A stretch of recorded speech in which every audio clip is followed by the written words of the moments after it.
normal day at work. I was supposed to have flown to Peru the night before, but I decided to cancel the trip. We had been to lunch, great lunch, and I started getting the worst headache of my life. It was a pain that I have never felt before in the back of my neck. And I thought that if I calmed down and relaxed, that I would feel better. I saw that it wasn't getting better. I got up and I called out for my secretary. She came and she saw that I was beginning to lose my balance, and she screamed out for help, and she called my partner, Lourdes Peters, and she came over and she realized, she says I was pale, white, and called 911.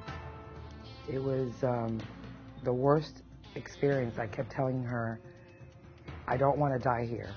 Please don't let me die here. And she kept telling me, you're not going to die here. Don't worry. I'm not going to let you die. And I kept asking her to please call my husband, call my husband.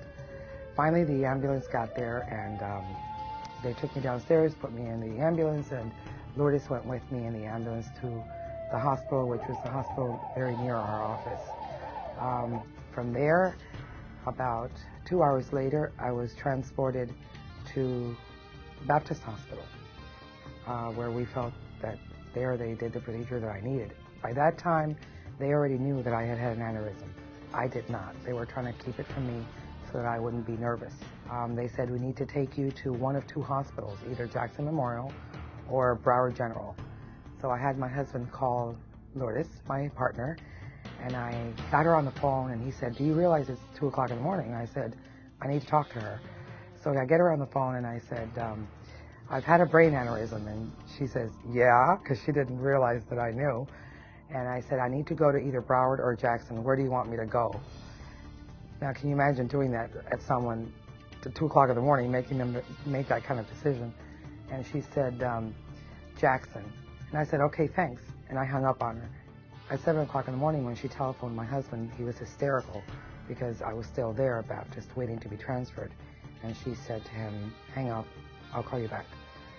From I've learned later, she telephoned Bupa, and it had not been 30 minutes, and there was an air ambulance, a helicopter, at the hospital, at Baptist Hospital helipad, waiting to pick me up to bring me to Jackson. We arrived at Jackson. I met my doctor. He explained to me what had happened, the procedure that they were going to do, and I was like in a daze. To me, it was someone telling me a story of what they were going to do to someone else. After this, I went into surgery. I believe I was in surgery for about 5.5 hours. Statistically, 50% of the people die on the spot. The other 30%, I've been told, die either en route to the hospital or during surgery.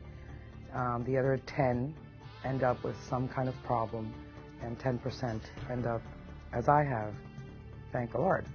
And when they came out of surgery, my family and everyone that was there waiting for me, they did not know whether I had lived or died. That's the moment where they were going to find out. And my husband was called on his cellular and told to walk at the end of a yellow line behind some doors, and someone would come out to talk to him. He looked over at my partner and he said to her, come with me, because he was so anxious and afraid to see what the news was going to be. During that wait while I was having surgery, my family was taken to a room from, now I understand it's a Bupa room, at the hospital. From the moment we arrived, the international department at Jackson, which is very closely associated with Bupa, they were there for my family. They were there supporting them. They were there bringing them food. Imagine that this was a moment where my family's stress level was at its very highest it's ever been. My children, my 86-year-old mother, they were as stressed out as a family could possibly get. And the support that we got from these people was unbelievable. After I got out of surgery, I was taken to intensive care.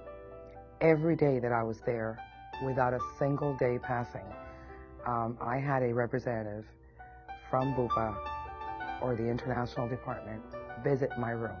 every single day. The room that I was in, which was made available also by Bupa, was a suite. And this made it easier for me because I could have family members stay with me. For the first days, I couldn't get up, I couldn't lift my head.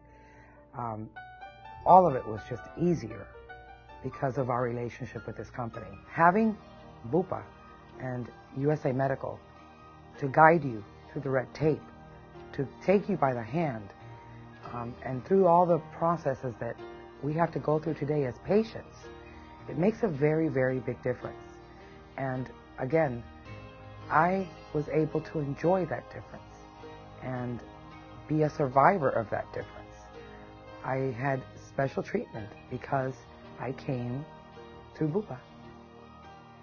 I am so grateful to every single person in this company for every phone call, for every card that I received, for every person that was involved in this occurrence that happened to me. I realize now that without them, I would not have survived this event. My husband, who showed me such love during this episode that I don't know what I would have done without him either. You wonder, how can something this huge happen to someone so healthy in a circumstance when I have no stress, I am not sick, I don't have high blood pressure, I don't have any ailments, and yet I'm sitting down and I have a near-death experience. I really, really feel that I'm here with you today because thanks to the hand of God and the help of Bupa.